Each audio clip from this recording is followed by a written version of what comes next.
나눠볼 이야기는 트라이밸리 장로교회 허성용 목사님의 예수님을 사랑하는 삶이라는 제목의 설교 말씀입니다.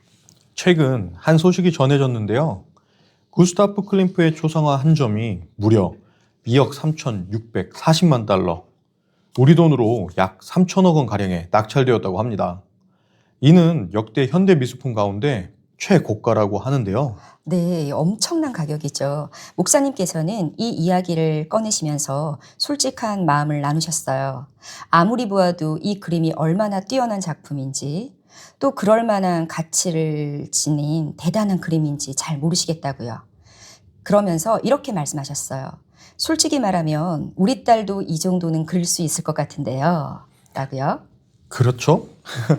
맞아요. 왜 이 그림이 그런 엄청난 가치를 갖게 되었는지 선뜻 이해하기 어렵다는 고백이셨죠. 네, 목사님께서 스스로를 그림에 대해서는 잘 모르는 사람이라고 말씀하셨는데요.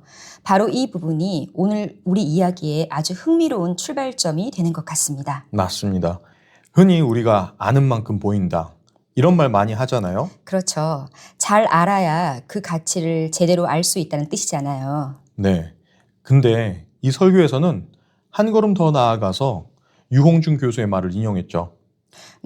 사랑하면 알게 되고 알게 되면 보이나니 그때 보이는 것은 전과 같지 않으리라. 네, 그 말씀을요. 그러니까 안다는 것의 전제 조건으로 사랑을 먼저 이야기하고 있는 거죠. 네, 그래서 그 3천억짜리 그림의 가치도 그냥 미술사 지식으로만 보지 않고 클림트에 대한 어떤 애정이 생길 때 비로소 다르게 보인다는 의미인 거죠. 바로 그겁니다.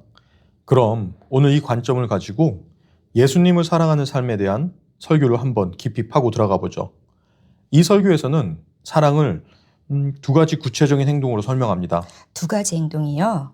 네, 첫 번째는 그 존재를 인정하는 삶입니다. 설교에 나오는 이스라엘 백성 예시가 참 인상적이었는데요. 네, 약속의 땅에 들어가기 직전 상황이 참 인상적이었어요. 맞습니다. 그 척박한 광야를 지나서 이제 풍요로운 땅에 들어가면 오히려 하나님을 잊어버릴 수가 있다, 이런 경고가 나오거든요. 그건 좀 이해가 되는 부분이었어요. 사실 우리가 어려울 땐 신을 찾지만 삶이 편안해지면 쉽게 잊게 되는 경향이 있죠. 그렇죠. 그래서 범사의 그를 인정하라는 잠언 구절을 인용하셨죠. 네. 근데 솔직히 그 말씀이 너무 막연하게 들릴 때가 있어요. 모든 순간에 신을 의식한다는 게 현실적으로 가능할까 싶기도 하고요. 아주 정확한 지적이에요. 그래서 이 설교가 더 와닿았던 것 같아요. 어떤 거창한 신학적 설명 대신에요. 아주 작은 일화를 하나 들려주시거든요. 아, 이라요? 네, 목사님 어린 딸이 예수님 생일을 잊지 않으려고 서툰 솜씨로 달력을 만들어서 냉장고에 딱 붙여놨다는 이야기요. 아, 예수님의 생일을 잊지 않고 기억하려는 행위가 존재에 대한 인정을 하는 거라고 설교는 말하고 있죠. 네, 맞습니다. 바로 그게 인정의 시작이라는 거죠. 뭐 대단한 고백이 아니라 내 삶에 가장 잘 보이는 공간에 그 존재를 위한 자리를 내어주는 그런 작은 행동. 아, 일상의 작은 행동에서부터 시작되는 거군요. 매 순간 살아가면서 하나님의 존재에 대한 인정이 있었는지 제 자신도 한번 돌아보게 되는 말씀이었습니다. 맞습니다. 심지어 이런 현실적인 조언까지 해요. 눈에 보이지 않는 하나님을 인정하기 어렵다면 일단 당신 옆에 있는 눈에 보이는 사람부터 온전히 인정하는 연습을 해보라고요. 내 옆에 있는 사람부터 인정하기. 네, 배우자나 동료, 자녀의 존재를 당연하게 여기지 않고 귀하게 인정하는 것부터 시작하라는 거죠. 보이는 사람도 인정하지 못하는데 보이지 않는 신을 사랑하긴 어렵다는 통찰입니다. 와, 그 조언은 정말 현실적이네요. 근데 이 인정에서 그치지 않고 어떤 행동으로 나아갈 때도 있잖아요. 그게 아마 두 번째 특징이랑 연결되겠네요. 네, 맞습니다.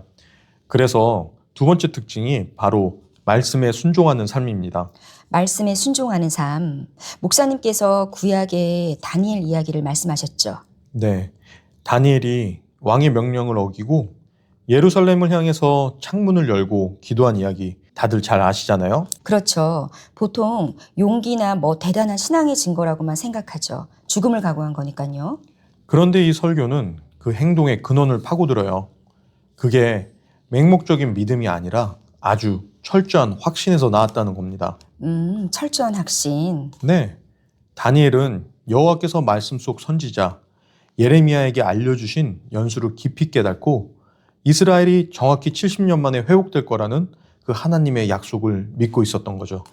그러니까 세상의 법이 잠시 위협해도 결국엔 하나님의 약속이 이길 거라는 일종의 하나님 말씀에 대한 확실한 믿음이 있었던 거네요. 바로 그겁니다. 그래서 죽음의 위협 앞에서도 창문을 닫지 않고 당당할 수 있었던 거죠. 와, 그 관점은 정말 새롭네요. 사랑이라는 게 그냥 감정이 아니라 그 대상의 약속에 대한 깊은 확신으로 이어지고 그게 행동으로 나타나는 거군요. 맞습니다. 설교는 요한복음 14장 21절을 인용하면서 더 명확히 하죠. 나의 계명을 지키는 자라야 나를 사랑하는 자라고요. 사랑은 결국 행동으로 증명된다는 의미입니다. 네, 결국 오늘 나눈 설교 말씀은 사랑이란 존재를 인정하는 작은 습관, 그리고 약속을 신뢰하는 확신에 찬 순종, 이 두 가지 위에 분명히 서 있다는 거네요. 네. 그래서 맨 처음 클림트 그린 이야기로 돌아가 보면 그 3천억의 가치를 알아보는 건 미수사적 지식을 넘어서 그 작가에 대한 깊은 애정에서 시작될 수 있다는 거죠. 그렇죠. 사랑하니까 더 알고 싶고 알게 되니까 이전과는 전혀 다르게 보이게 되는 거죠. 맞습니다. 곧 연말이고 성탄절도 다가오는데 이런 시선이 우리의 삶에도 필요하지 않을까 싶습니다. 네, 청취자 여러분, 사랑하면 정말로 보이는 것이 달라진다는 말이 사실이라면 오늘부터 단 일주일만이라도 여러분의 삶에서 가장 소중한 대상, 그것이 하나님이든 사람이든 혹은 여러분의 신념이든 그 존재를 의식적으로 인정하고 그 약속을 신뢰하며 살아가 보시면 어떨까요? 오늘도 사랑 안에서 평안한 하루 보내시길 바랍니다.